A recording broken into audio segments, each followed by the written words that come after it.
பேய் வீடு. ஒரு காலத்தில் மலைகளுக்கு நடுவில் ஒரு சின்ன கிராமம் இருந்தது. அந்த கிராமத்துல வசிச்சவங்க எல்லாருமே நல்லா இருந்தாங்க. பகல் நேரத்துல கிராமம் ரொம்ப அழகா இருக்கும். பச்சை நிற பயிர்கள், குழந்தைகள் சிரிக்கும் சத்தம், பறவைகளின் கீச்சு குரல்கள்னு களை கட்டும்.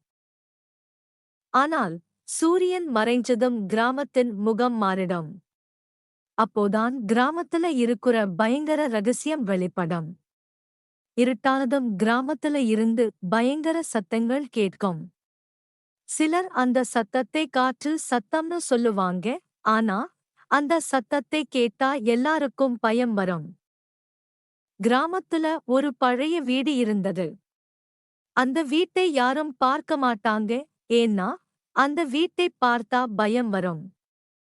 சொல்லப்படுறது என்னன்னா, அந்த வீட்டுல ஒரு பேய் இருக்குது. அந்த பேய்தான் இரவு நேரத்துல பயங்கர சத்தம் பண்ணுதுன்னு. ஒரு நாள் கிராமத்துல இருந்த சிறுவன் ராஜுவுக்கு பயம் இல்லாமல் போச்சு.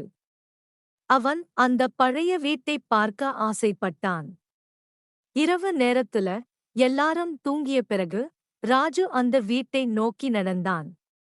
வீட்டுக்கு நெருங்க நெருங்க அவனுக்கு பயம் வந்தாலும் திரும்பி பார்க்காமல் போனான். வீட்டுக்குள் போனதும் இருட்டாக இருந்தது.